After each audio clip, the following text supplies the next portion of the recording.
अस्सलाम वालेकुम। आज हम पब्लिक वर्क्स थ्योरी के पेपर में central public works account code की इंपॉर्टेंट डेफिनेशंस को देखेंगे। ये कौन सी इस्तिलाहात हैं, उनकी क्या तशरीह है। कोड के चैप्टर 1 में दिया हुआ है। Welcome to our channel PIFA online. बहुत सारा study material, lectures, notes, MCQs previous papers के हवाले से यहाँ पे अवेलेबल है यूट्यूब पे पिफा ऑनलाइन के चैनल। तो देखते हैं पहली definition, accountant general. Accountant general means the head of an office of the accounts and audit, subordinate to the Auditor General of Pakistan, who keeps the accounts of government and when used in relation to the Public Works Division, the head of office to whom the accounts of the division are rendered. अभी accountant general यहाँ code में तो use किया हुआ है, लेकिन आपको पता होगा कि 2001 के ऑडिटर जनरल ऑर्डिनेंस और सीजी ऑर्डिनेंस तब से आया है। तो अभी ये अकाउंटेंट जनरल का मतलब हमें कंट्रोलर जनरल ऑफ अकाउंट्स के तौर पे करंट सिनेरियो में कंट्रोलर जनरल ऑफ अकाउंट्स जो है वो अकाउंटेंट जनरल की इस डेफिनेशन को पूरा करेगा, क्योंकि अभी वो इंडिपेंडेंट है, ऑडिटर जनरल से भी इंडिपेंडेंट है। ऑर्डिनेंस के तहत उसकी अपनी एक पोस्ट क्रिएट हुई है। एडमिनिस्ट्रेटिव अप्रूवल, इस पे हमारा पहले भी वीडियोस मौजूद हैं। एडमिनिस्ट्रेटिव अप्रूवल और टेक्निकल सैंक्शन में क्या फ़र्क है। तो बेसिकली ये एक फॉर्मल एक्सेप्टेंस है जो डिपार्टमेंट एडमिनिस्ट्रेटिवली काम करवा रहा है, जब वो उसकी प्रपोजल की अप्रूवल दे देता है टू इंकर the expenditure, that is admin approval. और फिर पब्लिक वर्क्स डिपार्टमेंट जो है ना उस काम पे इनिशिएट लेता है, उसकी रिक्वायरमेंट देखता है।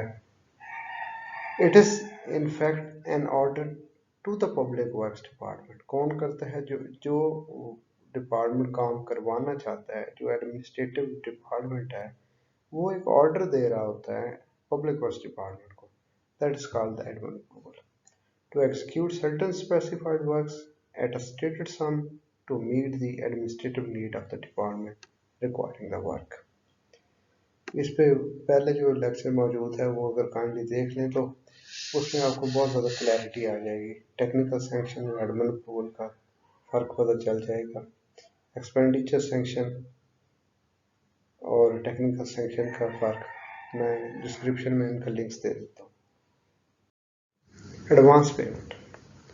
Advance payment means a payment made on a running account to a contractor for work done by him but not made. Para 229 में ये एक्सप्लेन किया हुआ है। जब आप बिल बनाएंगे, रनिंग बिल बनाएंगे फॉर्म 26 पे, तो जो पहले 3 कॉलम होते हैं वो एडवांस पेमेंट से मुतल्लिक होते हैं। ये ऐसी पेमेंट होती है कि जो पेमेंट तो कर दी जाती है लेकिन उसकी मेजरमेंट अभी तक नहीं होती। मोबिलाइजेशन एडवांस की पेमेंट भी एडवांस पेमेंट में कंसीडर की जाती है। अप्रोप्रिएशन, अप्रोप्रिएशन के लिए इसी कोड में अपेंडिक्स दिया हुआ है, उसमें रूल 27 to 30 और 35 अप्रोप्रिएशन को एक्सप्लेन करते हैं। हम इस पर अलहदा इंशाल्लाह एक वीडियो पे आपको अप्रोप्रिएशन, री अप्रोप्रिएशन पे एक अलग से वीडियो आपको दे देंगे, उसमें ज़्यादा कंसेप्ट क्लियर हो जाएंगे। Assets, in the accounts of the works, this term indicates all outstanding or anticipated credits which have to be taken in reduction of a final charges. Example, recoveries of advances or recoverable payments and sale proceed or transfer value of surplus material. तो ये देखिए code की इस definition में जो asset का मतलब है ये उस तरह से नहीं है जैसे हम फाइनेंशियल अकाउंटिंग में देखते हैं। यहाँ पे वो रिकवरीज की भी बात करता है, जो एडवांसेस की रिकवरी होनी है या रिकवरेबल पेमेंट्स होनी है या सेल प्रोसीड होनी है, किसी transfer value of surplus material की है, तो वो उसे एसेट के तौर पे ट्रीट की जाती है। तो थोड़ा सा लिटिल बिट डिफरेंस है फाइनेंशियल अकाउंटिंग की एसेट की डेफिनेशन से। Bank, the term the bank means the state bank of Pakistan. जब बैंक से पहले दी लगा दिया जाए तो इसका मतलब इस कोड के रेफरेंस से स्टेट बैंक ऑफ पाकिस्तान है। और एनी ऑफिस और agency of the State Bank of Pakistan and includes any branch of the Imperial Bank of India acting as agent of the State Bank of Pakistan in accordance with the provision of the State Bank of Pakistan Order 1948। तो यहाँ ये बात हो रही है और agency of state, जैसे बहुत सारी जगहों पे national bank of Pakistan state bank के बिहाफ पे काम करता है, तो वहाँ पे दी बैंक से बड़ा नेशनल बैंक ऑफ पाकिस्तान होगा। बाज़ जगहों पे द बैंक ऑफ पंजाब जो है वो स्टेट बैंक के फंक्शन परफॉर्म कर रहा होता है। तो ऐसी सूरत में जब हम देखते हैं और एनी ऑफिस और एजेंसी में ये लोग शामिल हो जाते हैं जी। Book transfer. Book transfer, the term is applied to the process whereby financial transactions which do not involve the giving or receiving of cash or stock material। तो जैसे हम बुक एडजस्टमेंट फाइनेंशियल अकाउंटिंग में भी देखते हैं, तो यहाँ पे बुक ट्रांसफ़र का लफ्ज़ इस्तेमाल किया हुआ है जिसमें कैश की इन्वॉल्वमेंट नहीं हो रही या स्टॉक मटेरियल की इन्वॉल्वमेंट नहीं हो रही। तो उसके अलावा जो फाइनेंशियल ट्रांजेक्शन होती हैं वो बुक ट्रांसफ़र में फॉल करती हैं। Such transactions may either affect the books of a single accounting officer or they may involve operation on the books of more than one accounting officer whose accounts are ultimately incorporated in the accounts of the government। ये accounts of government कौन से हैं? जो finance account होता है जिसको controller general of accounts compile करता है और उसकी ऑडिटर जनरल ऑफ पाकिस्तान करता है, वो फाइनेंस अकाउंट को यहाँ अकाउंट्स ऑफ द गवर्नमेंट कहा गया है। They usually represent liabilities and the assets of the government brought to account either by the way of settlement or otherwise. But they may also represent corrections and amendments made in the cash, stock or book transfer transaction previously taken to the account। हाँ जी, commercial department, ये account code volume 1 में दिया हुआ है commercial department कौन से हैं। तो मैंने वहाँ से ये डिराइव करके यहाँ दिया है, कोड में उसे रेफर किया गया है अकाउंट कोड वॉल्यूम 1 को। They perform function which are not necessarily government function. Government के बिजनेस को चलाने के लिए ज़रूरी नहीं होते ऐसे function. They are required to work to a financial result determined through the accounts maintain on the commercial principles. Profit and loss की बुनियाद पर ये चलाए जाते हैं। पाकिस्तान में बहुत सारे इदारे हैं जो कमर्शियल डिपार्टमेंट डिक्लेयर किए हुए हैं, जैसे कि PIA, पाकिस्तान स्टील मिल, ये कमर्शियल कंसर्न के तौर पर ट्रीट किए जाते हैं। Government has the power in respect of these direction to decide whether a particular department or particular activities of a department shall be regarded as a commercial department or undertaking। तो वो government decide करती है कि कौन सा department है जो commercial activities कर रहा है या किसी इदारे की कौन सी एक्टिविटीज़ को कमर्शियल एक्टिविटीज़ कहा जाएगा। Competent authority, the term competent authority means government or any other authority to whom the relevant power may be delegated by the government। तो या तो गवर्नमेंट हो गई या जिसको उसने पावर्स डेलीगेट किए।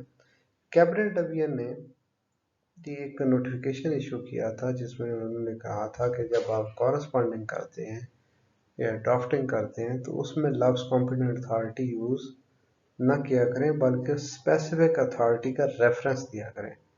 जैसे कॉम्पिटेंट किसी ग्रेड 21 के अपॉइंटमेंट के सिलसिले में prime minister Pakistan competent authority है, तो बजाय लिखने के बाय द कॉम्पिटेंट अथॉरिटी तो उस अथॉरिटी का नाम लिखा करें। ये एडिशनल इंफॉर्मेशन थी आपके लिए। Completion and completed, the expressions completion of a work should be understood to include abundant of a work and completed work to include abundant work। ये उसे एक्सप्लिसिट करके दोनों टर्म्स को वाज़े किया हुआ है कि कंप्लीशन और कंप्लीटेड में क्या चीज़ों जो है ना उसे अंडरस्टैंड किया जाएगा। अबंडेंट वर्क जो है वो कंप्लीटेड वर्क के अंदर अबंडेंट वर्क भी इंक्लूड होगा।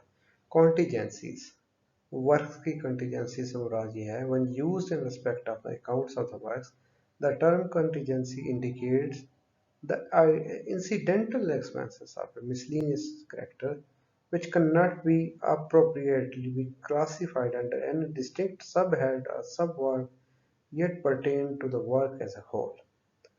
तो ऐसा कोई काम हो रहा है, वर्क्स हो रहा था, तो उसमें कोई हर्डल्स आ गई, तो उस हर्डल को दूर करने के लिए जो एग्जीक्यूटिव इंजीनियर है या डबिंग ऑफिसर है उसने कोई काम करवा लिया, तो ये ऐसे जो चीज़ें हैं ये क्लासिफाई नहीं होते किसी भी हेड ऑफ अकाउंट में, तो इसे फिर कंटीजेंसीज में डाला जाता है।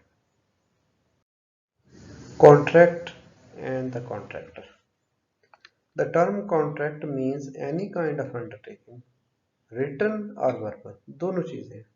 कॉन्ट्रैक्ट रिटन भी होता है और वर्बल भी हो सकता है। एक्सप्रेस और इम्प्लाइड, या तो वो इंटेंशनली किया गया हो या वो वकूफ़ पज़ीर हो जाए।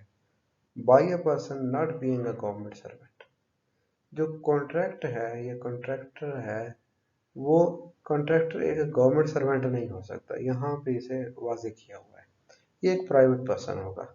और बाय अ सिंडिकेट और फर्म फॉर द कंस्ट्रक्शन, होता किस लिए contract? For the construction, maintenance और रिपेयर ऑफ वन और मोर works, for the supply of materials, or for the performance of any service in connection with the execution of the works or the supply of the material। यहाँ ये देखें, आपको ये confirm हो गया होगा कि जो कॉन्ट्रैक्ट में दोनों चीज़ें शामिल हैं, वर्क्स भी शामिल है, कंस्ट्रक्शन वर्क भी शामिल है, मेंटेनेंस वर्क भी शामिल है, रिपेयर वर्क भी शामिल है, और सप्लाई ऑफ मटेरियल भी शामिल है। सप्लाई के जो भी काम है वो भी वर्क्स की डेफिनेशन में आएंगे, कॉन्ट्रैक्ट की डेफिनेशन में आएंगे।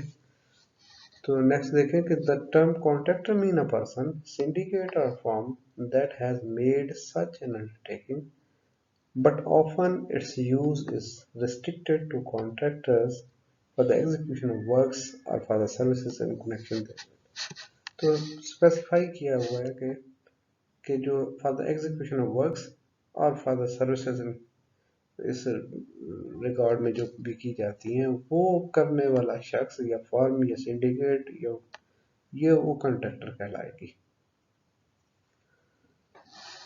बल्कि इसमें एक और चीज़ भी आप समझ लेंगे, जो जे भी होती हैं, यूँ समझ लो सिंडिकेट वो मोर देन वन फर्म होती है। Department, this term when qualified by the prefix the, अगर ये वो दी डिपार्टमेंट लिखा जाए, is use to the indicate the public works department.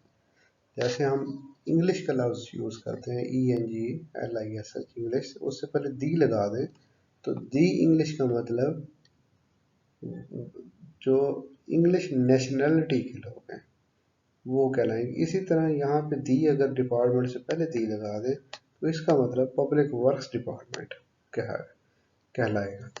Which for the purpose of the rules in this code includes also the works organisation if any under a chief commissioner. अगर तो कोई chief commissioner office के under कोई ऐसी work की organisation है वो, और दूसरा पब्लिक वर्क्स डिपार्टमेंट की, तो जो है वो डिपार्टमेंट कहलाएगा। इस कोड के रेफरेंस से deposit work, the term is applied to works of the construction or repair, the cost of which is met not out of the government funds। इस पे अलग से हमारा एक लेक्चर मौजूद है, डिपॉजिट वर्क्स, जो डिपार्टमेंट कोड में हमने एक देखा था, उसमें ऐसा लिंक डिस्क्रिप्शन में दे देता हूँ। तो इसमें देखेंगे कि ऐसे ये जो फंड है वो गवर्नमेंट फंड से नहीं मीट किए जाते। गवर्नमेंट फंड ये जो कंसोलिडेटेड फंड से पैसे आते हैं, जो PSDP से पैसे वर्क्स डिपार्टमेंट यानी पब्लिक वर्क्स डिपार्टमेंट को एलोकेट होते हैं, उनके अलावा ये फंड होते वो भी गवर्नमेंट की तरफ से हैं, लेकिन वो पब्लिक वर्क्स डिपार्टमेंट को एलोकेट नहीं होते, but out of the funds from the non government resources which may either be deposited in cash or otherwise placed at the disposal of the WN officer। यहाँ इस definition से मुराद ये है कि government fund के अलावा जो फंड हैं, जैसे कि ट्रस्ट बनवा लेते हैं कोई लोग, कुछ सोसाइटीज़ गवर्नमेंट को पैसे देती हैं किसी काम करवाने के सिलसिले में, वो काम भी जब डिवीजनल ऑफिसर के पास जमा करा दिए जाते हैं वो डिपॉजिट वर्क में शामिल। Works executed for the municipalities and other public bodies fall under this category when the cost is chargeable either to the cash deposit made for the purpose or to their credit balances and at the treasury। यहाँ पे अब उसे थोड़ा सा explain भी कर दी। जो public bodies हैं और म्यूनसिपैलिटीज़ हैं उनके जो फंड से जो काम होता है वो भी डिपॉजिट वर्क में शामिल होता है। डिटेल्ड हेड आज की इस वीडियो का आखिरी ये डेफिनेशन है। नेक्स्ट इंशाल्लाह फिर उस पर बाकी जो करेंगे। The transaction under each of the group are further subdivided for the purpose of accounts. Accounts को मुख्तलिफ हेड्स में डिवाइड किया जाता है। सबसे पहले मेजर हेड होता है, फिर माइनर हेड होता है, फिर उसके बाद डिटेल हेड होता है। The main unit of classification is known as a major head and the further division as a minor head, each of which has a number of subordinate heads. Minor head के नीचे बहुत सारे subordinate head होते हैं जिनको detailed head कहा जाता है। तो इस पे दो नोट मौजूद हैं अकाउंट कोड में कि for departmental purpose, public works officers usually divide a detailed head into number of services head and the later into the number of the departmental heads. But for the purpose of account, the single term detailed head is used for all the divisions subordinate to the minor head. Minor head के नीचे जितने भी होंगे उन्हें detailed head कहा जाएगा। In the case of irrigation works, the subdivisions into which the minor head works is divided for a departmental purpose are called the subworks, and for further subdivision of the latter is detailed head। जो सब work के नीचे होंगे irrigation में उन्हें detailed head कहा जाएगा। Thank you for watching PIFA online. इसी डेफिनेशन का सेकंड पार्ट इंशाल्लाह आपको जल्दी देंगे। अल्लाह हाफिज़।